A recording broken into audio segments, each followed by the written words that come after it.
Bonjour à tous, ravi de vous retrouver dans Smart Job, votre rendez-vous emploi RH, c'est tous les jours du lundi au vendredi, débat, analyse, expertise et vos rubriques habituelles bien entendu. Bien dans son job aujourd'hui, la sécurité sociale. Alors tout le monde connaît, veut se mettre au vert, elle s'y met d'ailleurs à travers des formations e-learning. On va en parler avec Sébastien Barré, directeur délégué de Lucans. Il est notre invité. Smart et réglo, avez-vous entendu parler de la loi DADU ? Peut-être pas, mais elle est très concrète. Ce sont des transpositions de directives européennes qui transforment très concrètement le monde du travail. On va en parler avec Étienne Pujol. Il a travaillé sa loi DADU, avocat en droit social au cabinet Berilo. Le cercle RH. Les bureaux du futur, bah oui, on parle de la semaine des 4 jours, du télétravail, de l'hybridation. Évidemment, les bureaux se transforment. On fera le point à quoi vont ressembler et à quoi ressemblent déjà nos bureaux, de nouveaux espaces de travail, des lieux de vie. On fera le point avec nos experts dans le cercle RH. Et puis fenêtre sur l'emploi, la retraite, partage de valeurs, titre de séjour. La CPME se livre sur notre plateau. On accueillera Éric Chevet, il est le vice-président de la CPME, évidemment, dans un contexte de mouvement social et de tension avec les parlementaires. Voilà le programme, tout de suite, c'est bien dans son job.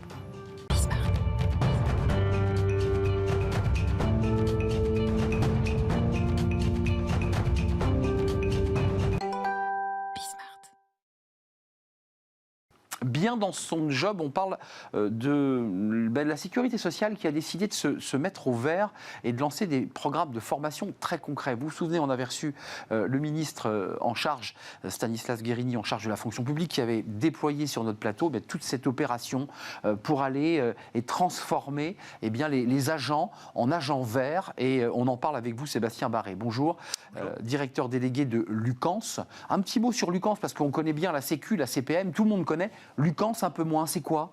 Alors Lucans, c'est l'Union des caisses nationales de sécurité sociale, donc c'est, comme vous l'avez dit, l'univers de la sécurité sociale que tout le monde connaît. On est tous couverts par la sécurité sociale sur le risque maladie, donc c'est les caisses primaires d'assurance maladie, mais la sécurité sociale, c'est aussi les CAF, c'est aussi les caisses de retraite qui sont un peu dans l'actualité en ce moment, et c'est aussi les URSSAF. Donc c'est 145 000 salariés qui sont au service de la protection sociale de chacun d'entre nous au quotidien. Alors on connaît les formations, et ça c'est traditionnel pour toute structure institutionnelle, publique ou privée, mais là, vous avez choisi de mettre l'accent sur des formations pour former aux bons gestes et à devenir plus sobre énergétiquement. C'était ça la philosophie de la formation ? Oui, on est dans l'objectif que la sécurité sociale fasse une transition écologique. Et dans le cadre de cette transition écologique qui est très large en termes d'action, mais on a mis le focus sur la sobriété énergétique depuis quelques mois. Et notamment, pour réussir cette transition vers plus de sobriété énergétique, il y a un point essentiel, c'est d'embarquer tout le monde, de sensibiliser l'ensemble des salariés. Donc 145 000, je l'ai dit, ça fait quand même un beau panel de personnes qu'on pourront faire basculer vers la sobriété énergétique. Tous ceux qui travaillent dans les institutions que vous avez citées. L'objectif, c'est ça, c'est d'arriver à 6 chiffres, donc 145 000 de personnes formées. Donc sur le fond, qu'est-ce qu'on apporte comme élément à nos salariés ? Déjà, on revient un peu sur les enjeux climatiques, évidemment, qui sous-tendent cette question de la sobriété énergétique. On parle beaucoup d'énergie. Qu'est-ce que c'est l'énergie ? C'est pas si évident que ça à définir. Comment ça se produit, ça s'achemine, ça se stocke, comment ça peut s'économiser. Donc de la culture générale sur notre énergie, elle vient d'où ?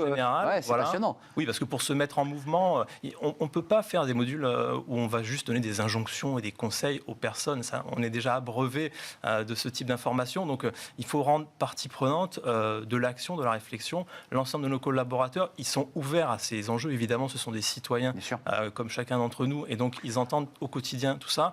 Mais pour les engager, il faut faire un effort de pédagogie et après, in fine, on arrive aux éco-gestes. Sébastien Barré, commençons par le début. C'est pas leur apprendre à éteindre la lumière en quittant le bureau, on est bien d'accord. C'est bien autre chose. C'est bien autre chose. Mais déjà, avant d'arriver, alors on parle évidemment de ces sujets-là parce que c'est quand même le quotidien. On est dans le tertiaire, donc effectivement. Ordinateur, lumière. L'ordinateur, la lumière, l'ascenseur, machine à l'eau chaude café, sanitaire, tout ça, ça fait partie du sujet.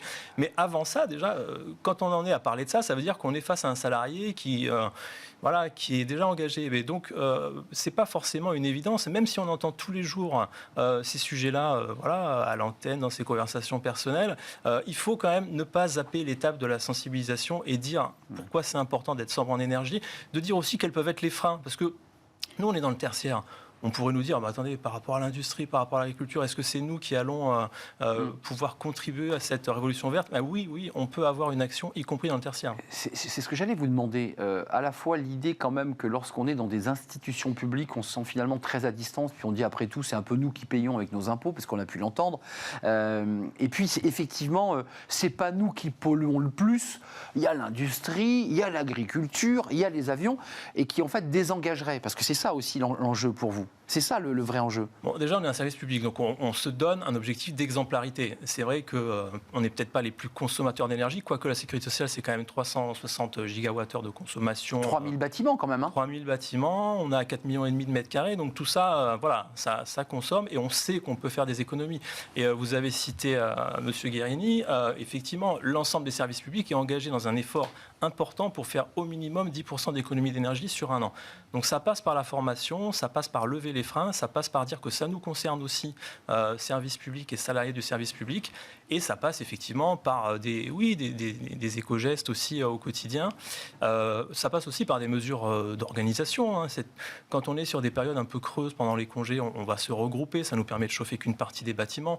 On développe le télétravail, on a dépassé le cap des 100 000 télétravailleurs à la sécurité sociale, ce qui fait qu'en termes de déplacement et de consommation d'énergie, on arrive à réduire la consommation dans nos bâtiments. 10% de la consommation réduite, on est d'accord, sur l'ensemble des institutions que vous avez citées. Il n'y a pas que la Sécu, il n'y a pas que les antennes CPAM que vous visitez parfois, il y a tout, la CAF. 10%, ça correspond à quoi en volume financier? Parce qu'on n'arrive pas à se situer. Nous, en termes d'économie d'énergie, on dépense 62 millions chaque année au niveau de la sécurité sociale. Donc voilà, on voit qu'on est sur des enjeux de plusieurs millions. Et effectivement, comme on est un service public, on est extrêmement rigoureux dans la gestion. Donc on cherche à être sobre sur l'énergie, parce que l'énergie, c'est désormais un bien, on le sait tous, rare. Mais on cherche aussi à être des gestionnaires de l'argent public les plus sobres possibles aussi. Donc voilà. Juste quelques mots sur quand même la manière dont vous avez bâti cette formation, parce qu'elle est assez originale. Les 145 000 collaborateurs vont recevoir sur quoi? Leur ordinateur, leur smartphone. Ils vont avoir des petits pushs qui vont leur indiquer qu'ils doivent faire un jeu, une activité. Parce que c'est ça l'idée, c'est aussi d'accrocher les gens. C'est ça. Déjà, c'est une formation courte, parce que voilà, on sait que sur les modules d'e-learning, il faut être percutant et court. C'est sur chaque poste de travail des salariés, on a un Learning Management System, donc une plateforme qui envoie des contenus sur l'ensemble de nos salariés. Donc tous les salariés ont depuis quelques semaines ce module en libre accès. On est déjà, on approche des 1600 personnes qui se sont formées, donc on monte très vite, voilà. Mais on a encore beaucoup de chemin puisqu'on vise les 145 000 que je cite. Oui, parce que là c'est un début. Les gens peuvent se former au rythme où ils le veulent. Ils peuvent tout faire d'un coup. Oui. Ou alors le faire au fil de l'eau. Voilà, en fait, la demi-heure est découpée en 4 modules, donc on peut le faire en plusieurs fois. C'est interactif, parce qu'on ne peut pas faire une demi-heure d'information descendante. Il y a des interactions ludiques. Voilà, donc on est en ligne. On peut le faire de chez soi, de son bureau à tout moment, 24 heures sur 24. Donc voilà ce qu'on propose aux salariés de la Sécu. Un dernier mot, et je sais que c'est une question plus politique, peut-être qui dépasse même Lucans, mais c'est 10% économisés, 62 millions, on économise 10%, ça fait 6 millions d'euros. Servent-il à quoi? Parce que je reviens au bâtiment avant de nous quitter, la rénovation énergétique, c'est un vrai sujet. Certains bâtiments ont été construits dans les années 70. C'est ça aussi l'idée? Oui, vous avez raison. C'est plus large que la formation, les économies d'énergie. On a également des plans dans chaque branche de Sécu, la branche famille, maladie, retraite et recouvrement, des plans de rénovation des bâtiments où la question thermique, elle est clairement au cœur de ce qu'on cherche à faire et à améliorer. Et vous allez encore faire des économies si grâce à ces économies, vous réinvestissez dans la rénovation énergétique. Exactement, et on rénove pour une meilleure qualité thermique et on rénove aussi pour, je dirais, il y a aussi du flex-office qui se fait, donc on économise des mètres carrés en utilisant les espaces différemment de ce qu'on faisait avant. On s'éloigne du bureau individuel, ce qui nous permet de gagner des mètres carrés sans dégrader les conditions de travail et, in fine, faire des économies d'énergie. Vous aussi, vous lancez notre débat, parce que ça sera le débat, le bureau de demain et le bureau d'aujourd'hui. Vous êtes déjà engagé à Lucans, avec tous les acteurs de Lucans, puisque c'est la fédération de la CAF, de la CPAM. Merci de nous avoir rendu visite, Sébastien Barré, directeur délégué de Lucans. Et cette campagne e-learning, pour rendre plus vert, plus vertueux l'ensemble des collaborateurs. Merci de nous avoir rendu visite. La suite de notre programme, vous la connaissez comme chaque semaine, c'est Smart et Réglo. Est-ce que vous avez entendu parler de la loi DADU ? Vous allez voir, un avocat, Étienne Pujol, vous raconte tout.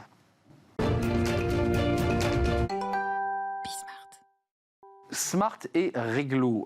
On accueille Étienne Pujol. Bonjour Étienne. Bonjour Arnaud. Vous êtes avocat en droit social, cabinet Berilo. Alors, c'est pas le titre d'une chanson, c'est la loi Dadu, mais c'est pas Dadu Ronron, bien sûr, pour faire ce vilain jeu de mots. C'est passionnant parce que la loi Dadu, c'est des choses qui échappent un peu, je dirais, au radar mainstream. C'est des transpositions de directives européennes qui sont retranscrites dans le droit français. Oui.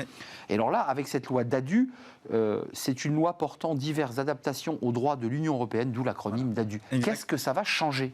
Alors, ça change pas mal de choses, puisqu'en fait, il y a 6 directives qui sont transposées en droit français, aussi en droit communautaire, et les directives sont prises au niveau de l'Union européenne, et puis après, les législations locales doivent transposer, c'est-à-dire adapter le droit local en fonction des directives qui sont... Ils ont un délai pour le faire. Et elles ont un délai de 2 ans pour le faire, exactement. Et là, le délai de 2 ans, en ce qui concerne le droit social, avait déjà expiré, et donc il était temps de mettre en place ces mesures, mais qui touchent aussi des mesures liées à l'épargne salariale, à l'accessibilité des locaux pour les personnes handicapées, etc. Mais il y a diverses mesures qui touchent aussi le droit du travail, d'où ma présence ici ce matin. Et cette loi a été votée fin février, donc c'est une loi qui va être promulguée d'ici quelques jours. Donc les avocats et tous les experts et les DRH l'attendent.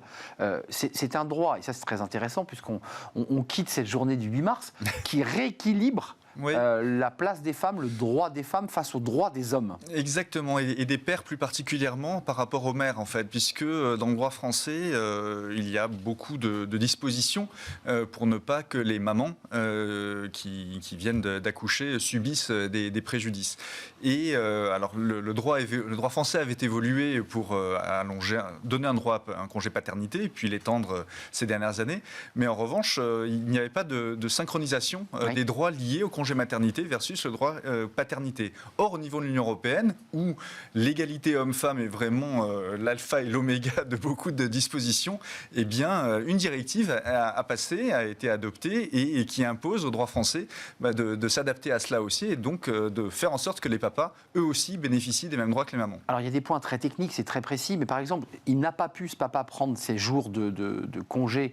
Il peut les reporter l'année suivante. Auparavant, il ne pouvait pas. Exactement. Il perdait ses jours. Exactement, sauf s'il y avait un accord d'entreprise qui avait vu cette anfractuosité et qui l'avait relevé dans un accord d'entreprise. Mais sinon, non, effectivement, la loi ne prévoyait pas qu'un papa qui n'avait pas pu prendre tous ses congés parce qu'il a pris son congé paternité d'une année sur l'autre, eh bien, pouvait les reporter, ces congés payés qu'il avait acquis. Alors que les mamans, tout le monde le sait, en congé maternité, elles continuent à acquérir des droits de congés payés. Là, il ne les perdra plus, le papa, et il pourra les reporter lui aussi sur l'année suivante et avoir donc plus de temps pour pouvoir bénéficier de son repos et donc de sa nouvelle paternité. Qu'on soit clair, il bénéficiera de son congé paternité, mais il pourra aussi reporter ses jours de congé traditionnels. Exactement, on est bien d'accord. qu'il a acquis et qu'il n'a pas eu le temps de prendre parce qu'il était, par exemple, en congé paternité. Donc il les reporte l'année suivante, il ne les a pas perdus. Les autres sujets, parce qu'il y a quand même pas mal de choses, vous évoquiez tout à l'heure l'épargne salariale, pas mal d'autres sujets. Oui. Qu'est-ce que ça va transformer? Typiquement, il n'était pas prévu que le congé paternité soit une période de travail effectif pour l'acquisition des droits sur l'épargne salariale. Certains accords, là aussi, avaient vu l'infractuosité pour ceux qui avaient des bons juristes pour les accompagner. Mais sinon, la loi, le Code du travail, ne prévoyait pas que le congé paternité pouvait être assimilé à une période dite de travail effectif pour l'acquisition de droits.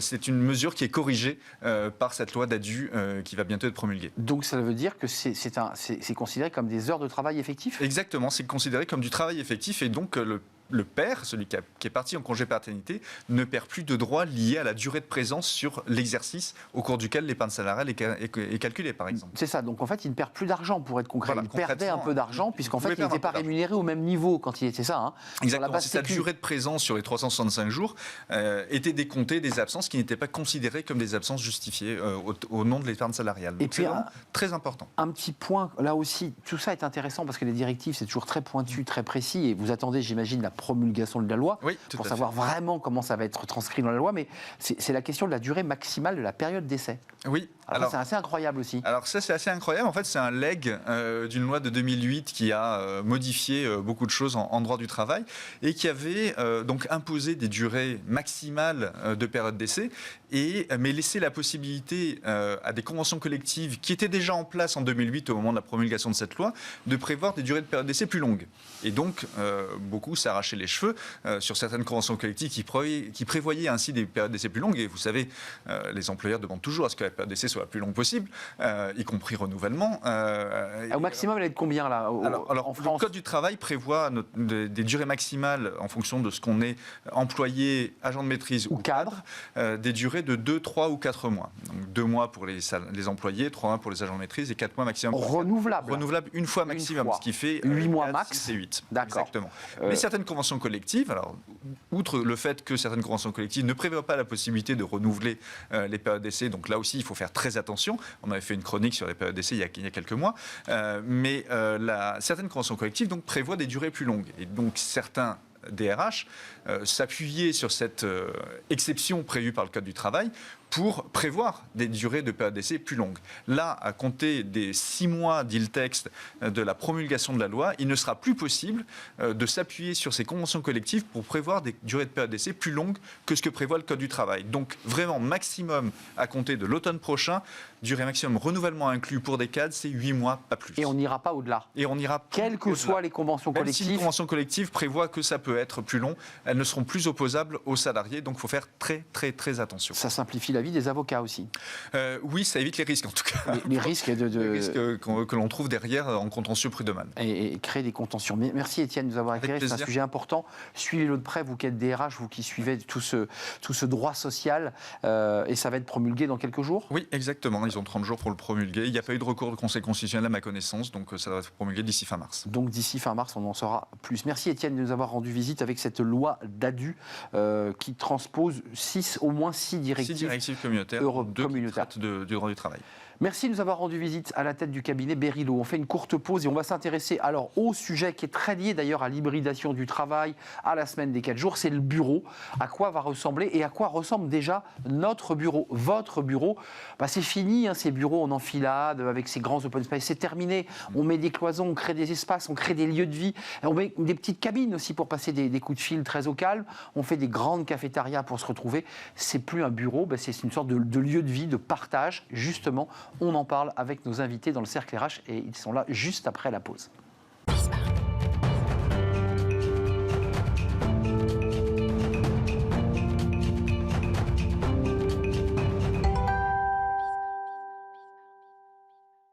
Le Cercle RH, on parle aujourd'hui des bureaux. À quoi ressemblent, je ne dis même pas à quoi vont ressembler, à quoi ressemblent nos bureaux aujourd'hui depuis que la crise Covid est passée.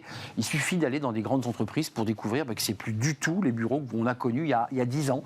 Des petits espaces, des connexions, des petites cabines où on passe des coups de fil intimes, des grandes cafétérias qu'on n'appelle plus cafétérias, où on va manger, prendre son petit déjeuner, parfois même dîner. C'est la révolution de l'espace de travail, c'est de ça dont on parle aujourd'hui dans le Cercle RH. Avec moi, 3 invités, ils sont des spécialistes du sujet. Anne Le Bruchec, merci d'être avec nous, Chief People Officer chez Job Teaser, et vous aurez une vision très européenne, française et européenne, pour voir comment les choses se passent et comment elles évoluent dans certains pays européens. Merci d'avoir répondu à notre invitation. Jérémy Papon est à vos côtés. Bonjour Jérémy. Bonjour. Vous êtes Head of Consulting, on en a marre de citer ces titres anglais, Head of Consulting, Workplace Strategy and Project Management chez BNP Real Estate. C'est quoi votre titre en français, si je devais le mettre en français? Responsable du département du conseil. Du conseil, et vous aurez une analyse évidemment d'expert, parce que vous analysez aussi comme un expert ces transformations de nos bureaux. Et puis Maxime Septi. Bonjour Maxime. Bonjour.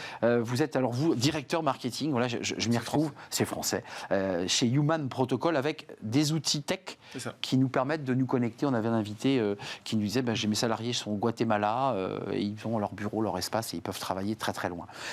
D'abord, une définition. Est-ce qu'on est dans la transformation, Jérémy et mes 2 invités, est-ce qu'on est dans la transformation ou est-ce qu'on a déjà basculé? Parce que je suis parfois invité par des RH, ils me font visiter leur entreprise. Honnêtement, je suis halluciné de la transformation des espaces de travail. Il y a des espaces de repos, il y a des réunions où on se pose sur des ballons.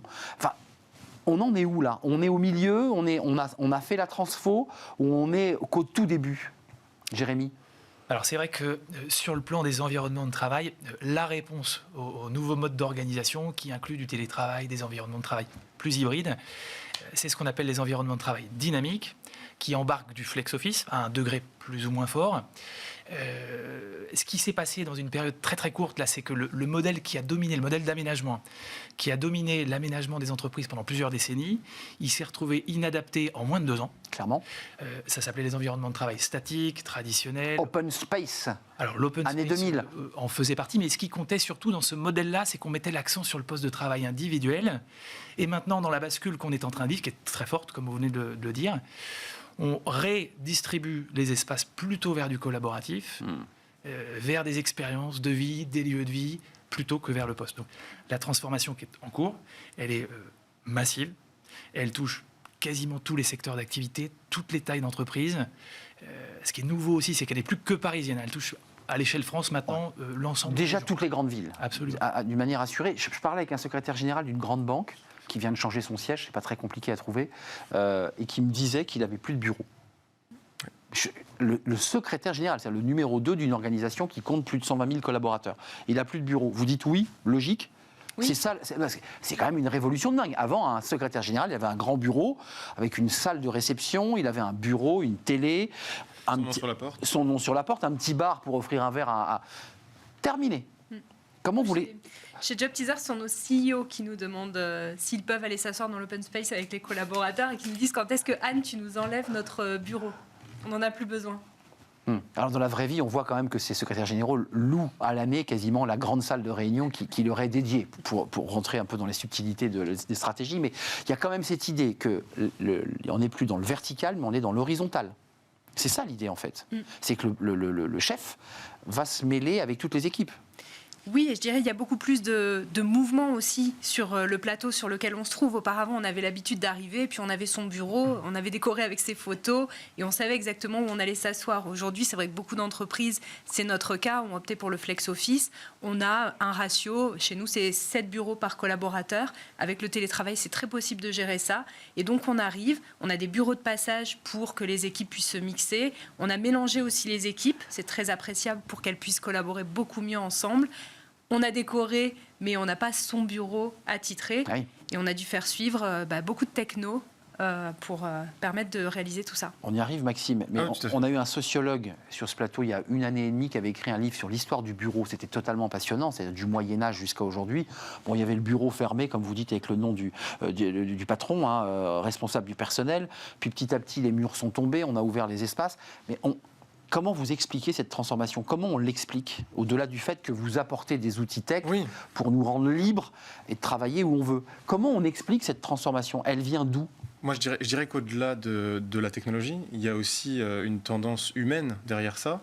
Nous, par exemple, chez Human, on va plus loin encore dans l'horizontalisation des choses parce qu'on n'a pas de CEO, par exemple. On n'a pas de président-directeur général à notre organisation. On travaille de manière collégiale sur 30 pays différents. Et il y a énormément de projets tech maintenant qui s'organisent de cette façon-là. Simplement parce que je pense que tout individu maintenant a envie de pouvoir un peu prendre part aux opérations de son entreprise, mais aussi intégrer, je dirais, son travail dans quelque chose de plus large, qui serait peut-être plus une mission personnelle que vraiment d'avoir des horaires un peu fixes et un bureau fixe. Mais c'est très philosophique ce dont on parle, parce qu'à travers le bâti et la structure bâtie, en fait, c'est l'homme qui fait bouger tout cela et qui bouge. Je voudrais quand même qu'on voit votre... Alors, je ne sais pas si c'est une vitrine ou si c'est quelque chose qui... Mais c'est un bâtiment Métal 57 Concept CXC, c'est à Boulogne-Billancourt.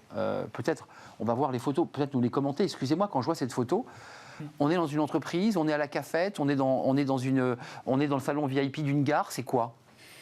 Métal 57, c'est un des plus beaux exemples et les plus récents de redéveloppement, Très beau. d'imagination d'un immeuble de bureau qui correspond à ces nouvelles formes de travail dont on est en train de parler. Oui, ça c'est le socle du rez-de-chaussée. La première révolution dans cet immeuble, c'est qu'il y a quasiment 20% des espaces totaux de l'immeuble qui sont dédiés à la collaboration en bas. C'est quand même un ratio qui est très poussé par rapport au modèle d'avant. Là, vous êtes sur des espaces qui sont dédiés à l'écosystème de l'entreprise. Donc les collaborateurs, les visiteurs, les clients. On peut le voir là. On peut... Alors là, ça c'est une salle de réunion. Ce sont toujours des espaces qui sont à la disposition de l'écosystème de l'entreprise. C'est très beau. Toujours sur le socle. Effectivement, il y a des ambiances architecturales qui sont très travaillées. Avec une transparence, je m'autorise. Avec beaucoup de Non, mais c'est-à-dire qu'on voit qui est dans la salle. Avant, ce n'était pas le cas. C'était muré. Il fallait qu'on pousse la porte pour voir si c'était le directeur général qui était assis. Là, on voit. Complètement. On se regarde. Ça dit quelque chose aussi, je trouve. On est sur des modèles beaucoup plus ouverts sur l'extérieur, beaucoup plus ouverts vers, en général, l'écosystème immédiat de l'immeuble. Donc, il n'y a plus besoin nécessairement d'avoir son poste de travail comme vous le mentionniez.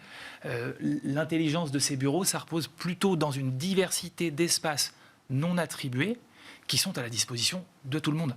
Alors, j'ai un petit paradoxe que je voudrais soulever parce que vous êtes des experts du sujet. On est dans une société de l'individualisation, on veut tout d'une manière individuelle. Et là, vous me dites exactement l'inverse. On ne veut plus avoir son bureau à soi, avec son petit mug, avec sa petite photo. D'ailleurs, je ne sais pas si on ne veut plus, parce qu'il y a eu un vrai débat sur le flex office. Il s'est vraiment installé, le flex office, parce qu'au tout début, pendant la période Covid, il y a pas mal d'acteurs de la tech qui sont venus en disant on a le truc, vous appuyez sur le bouton, vous y êtes, vous tirez votre bureau, puis vous partez. On a lu des articles dans Le Monde, dans le Figaro, qui disaient les salariés, ils ne sont pas totalement prêts. C'est quoi? C'est vous qui l'imposez ou c'est une demande qui vient d'en bas? On a fait chez Job Teaser, nous, beaucoup d'enquêtes auprès de nos salariés pour mesurer jusqu'à quel point ils avaient évolué dans leur pratique. Et on a vraiment vu post-Covid que leurs besoins en matière d'aménagement du bureau avaient changé. Par exemple, dorénavant, ils nous disent « j'ai pas vraiment besoin d'avoir un espace, moi, pour me concentrer. Si j'ai besoin de me concentrer, je reste à la maison parce que je suis en télétravail.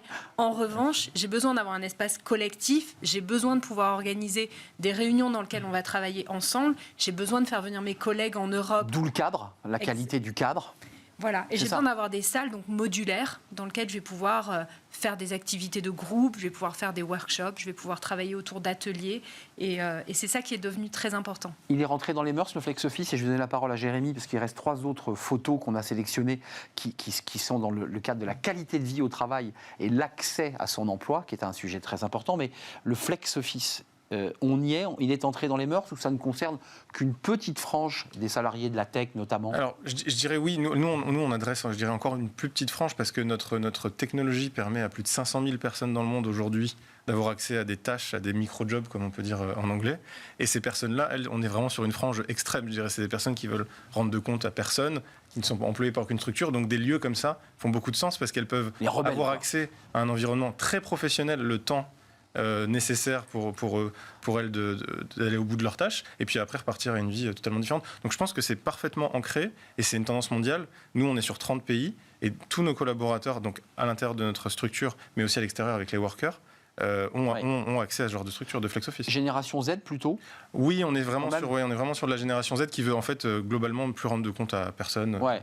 C'est-à-dire que je suis lié, mais d'une manière très fine, avec l'organisation. Avant, on avait un gros tuyau, on était relié par son bureau, par ses chefs, par sa hiérarchie. Là, tout d'un coup, le fil devient très très fin. Et nous, notre technologie, c'est exactement ça. C'est-à-dire qu'on arrive à relier des personnes qui souhaitent faire effectuer une tâche à des personnes qui veulent effectuer une tâche. Le lien, il est philosophique. Pourquoi? Parce que la génération Z veut savoir si elle a envie d'effectuer la tâche. Sans un lien de contrat. Sans un lien de contrat, automatisé et immédiat. Et le paiement se fait par un tiers de confiance technologique.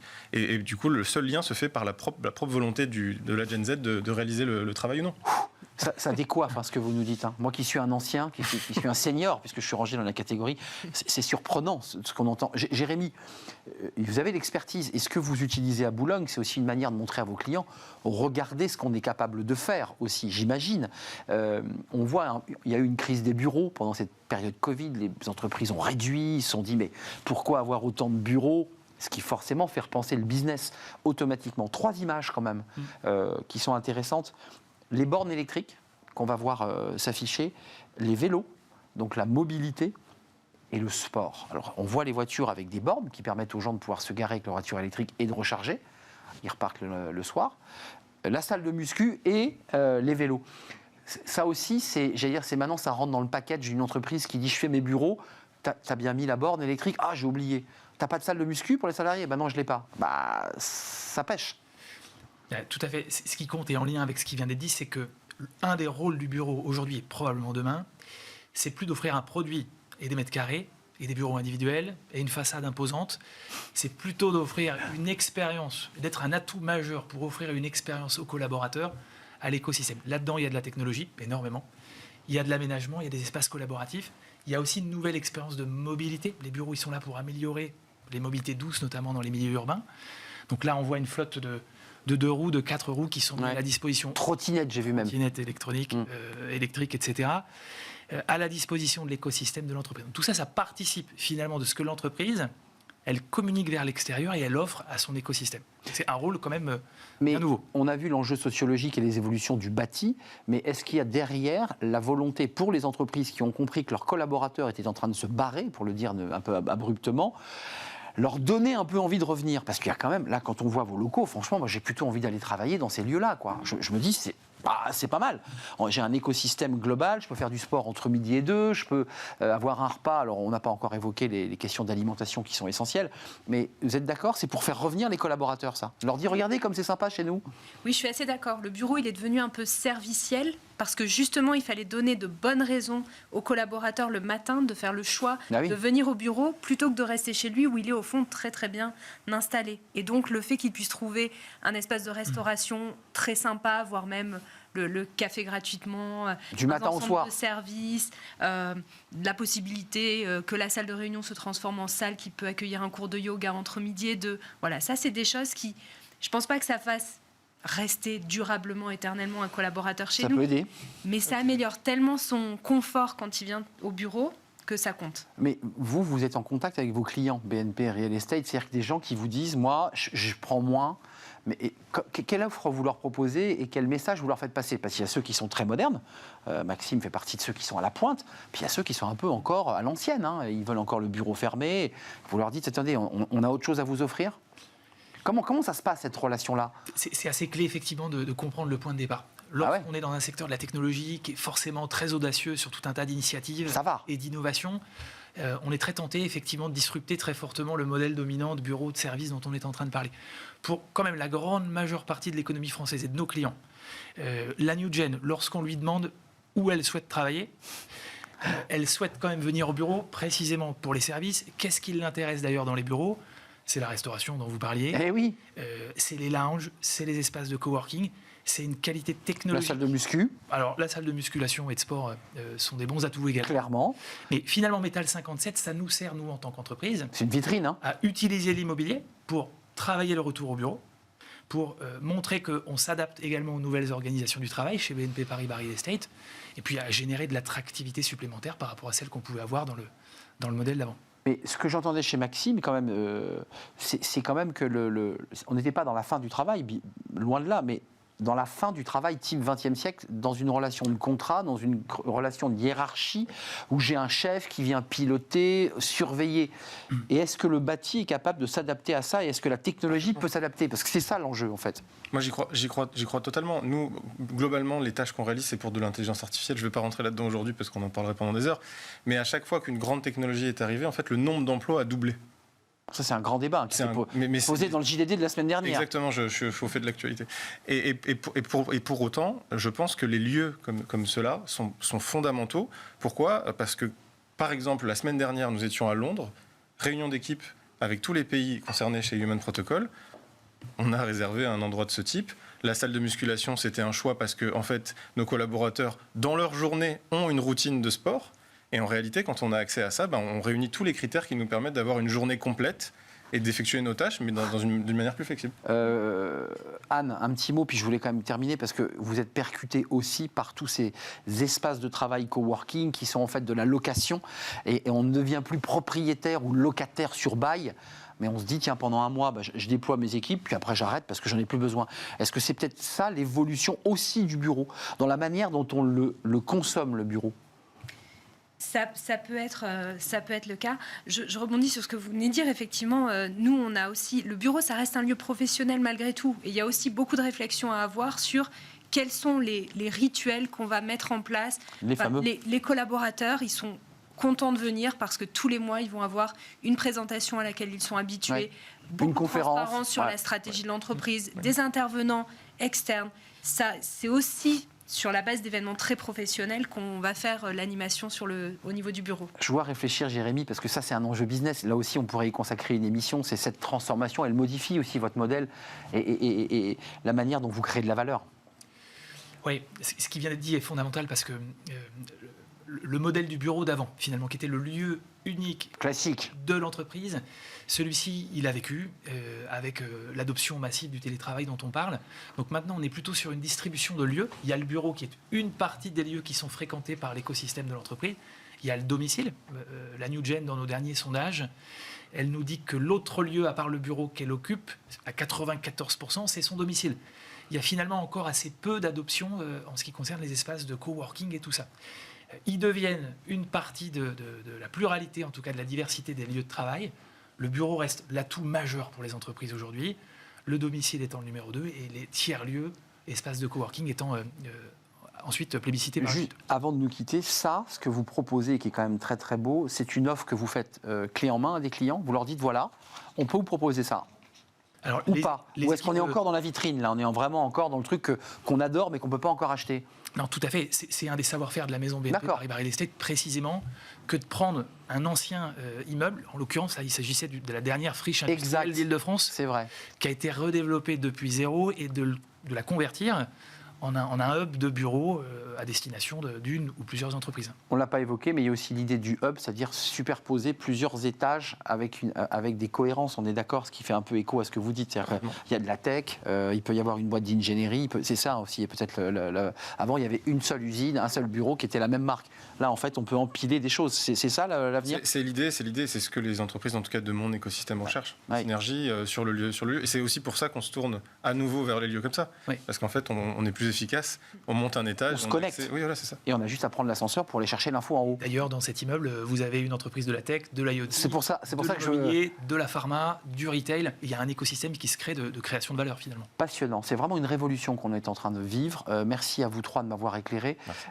Merci à vous, Jérémy Papon, Head of Consulting, je le refais, Workplace, Strategy and Project chez BNP Real Estate. Merci à Anne Le Bruchec, Chief People Officer chez Job Teaser. Et ça bouge aussi partout en Europe. Et puis merci à Maxime Septi de m'avoir fait voyager, comme j'ai l'impression de changer de galaxie, Chief People Officer et directeur marketing Human Protocol, que je ne me trompe pas dans directeur marketing, c'est bien. Merci à vous trois. La suite de notre programme, c'est Fenêtre sur l'emploi et on accueille le vice-président de la CPME. Contexte de mouvement social évidemment, réforme des retraites, mais pas seulement, service minimum. On fait le point avec le vice-président de la CPME.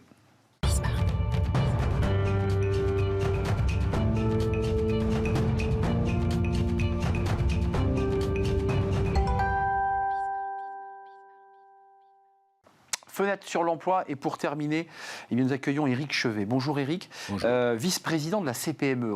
Vous êtes là aujourd'hui dans un contexte, il faut le dire, assez particulier, mouvement social qui se durcit, avec des syndicats qui ont décidé d'accélérer, blocage des raffineries, un gouvernement qui fait la sourde oreille, en tout cas pour l'instant au moment où nous nous parlons, et des organisations patronales et syndicales qui sont évidemment un peu malmenés.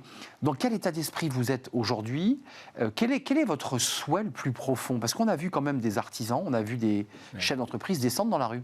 Alors, notre souhait le plus profond aujourd'hui, c'est de passer à autre chose. C'est-à-dire qu'on termine cette réforme des retraites et qu'on passe à autre chose. Et vous êtes sûr de pouvoir le faire comme ça? On tourne la page, on passe à autre chose? Je ne sais pas. Mais enfin, petit à petit, on voit que les journalistes me parlent d'autres sujets d'actualité comme l'immigration.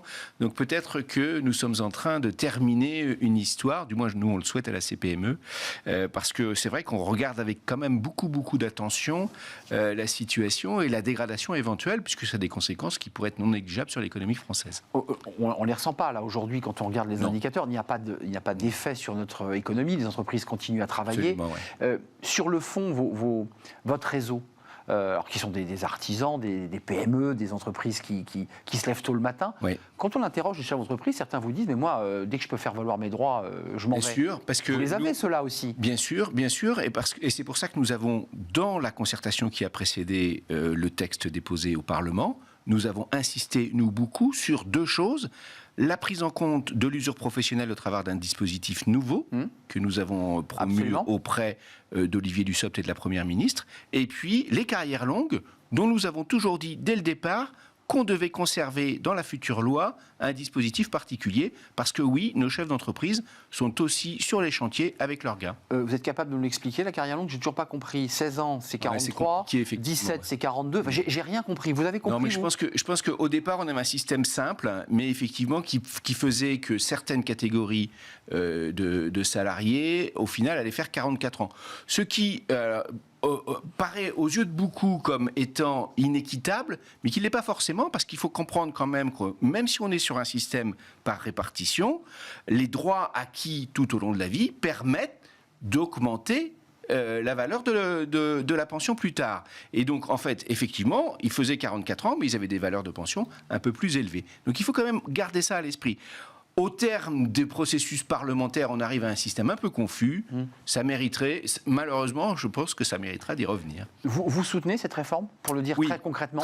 Très clairement, la CPME soutient cette réforme parce que nous pensons que la réalité démographique, elle est face à nous et que nous ne pourrons pas conserver un dispositif de pension par répartition à la hauteur de ce qu'on a aujourd'hui si nous ne réformons pas le système et si nous n'allongeons pas la durée de cotisation. L'index, sujet qui a été retoqué par le Sénat.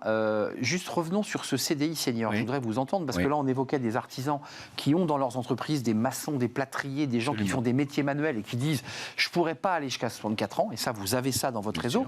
Et puis, il y a ceux de la tech, du tertiaire, où certains disent « mais on peut quand même continuer à travailler plus longtemps ». Quelle est votre position sur ce fameux CDI senior? Il est contesté par l'opposition, qui considère que c'est un contrat au rabais. Vous le soutenez, vous? Alors nous, non seulement on le soutient, mais en plus on avait fait la proposition, qui n'a pas été reprise par le gouvernement, de mettre en place une exonération effectivement de charges pour les seniors en fin de carrière. Nous disons que ça permettait deux choses. D'une part, de maintenir dans l'emploi, en diminuant le coût du travail des seniors qui pèsent un peu plus cher, effectivement, que les plus jeunes, et que ça permettait de raccrocher au marché du travail pour ceux qui aujourd'hui sont au chômage. Donc on avait mis ça, dans notre proposition portait à la fois sur la réduction des cotisations d'assurance chômage, la suppression, et sur les allocations familiales, ce qu'a fait au final le Sénat dans le CDI senior. C'est vrai. Je pense que nous aurons à retravailler ce sujet entre partenaires sociaux dans le cadre de la nouvelle convention d'assurance chômage qui viendra en discussion dans le courant de l'année. À condition que l'État ne reprenne pas oui, le sujet, puisqu'il avait fait en disant vous n'êtes pas mis d'accord et c'est nous qui allons régler le sujet. Alors, je m'autorise. C'est une vraie question puisqu'il y a deux sujets qui vont être sur la table. La gouvernance de l'assurance chômage, sur lesquels on n'arrive pas à se mettre d'accord. Donc ça, c'est un sujet sensible. Et tant qu'on n'aura pas réglé le problème de la gouvernance, évidemment qu'on ne pourra pas reprendre la main sur la convention, c'est-à-dire sur les règles de l'assurance chômage. Merci Éric Chevet de nous avoir éclairé sur les positions de la CPME, soutien à cette réforme et vous aimeriez, pour résumer, bien tourner rapidement cette page pour continuer à développer et que vos entreprises continuent à se développer. Vice-président de la CPME et président du Conseil économique et social régional en région Centre, qui est une bien belle région et une très belle ville en effet. Merci à vous, merci de votre fidélité, merci à toute l'équipe qui m'accompagnait aujourd'hui pour faire cette émission et la réaliser. Je remercie Romain Luc justement à la réalisation, merci Héloïse pour le son, merci à Nicolas Juchat, l'incontournable, et merci à Laure-Hélène pour l'accueil invité. Merci à vous pour votre fidélité, je vous dis à très bientôt, bye bye.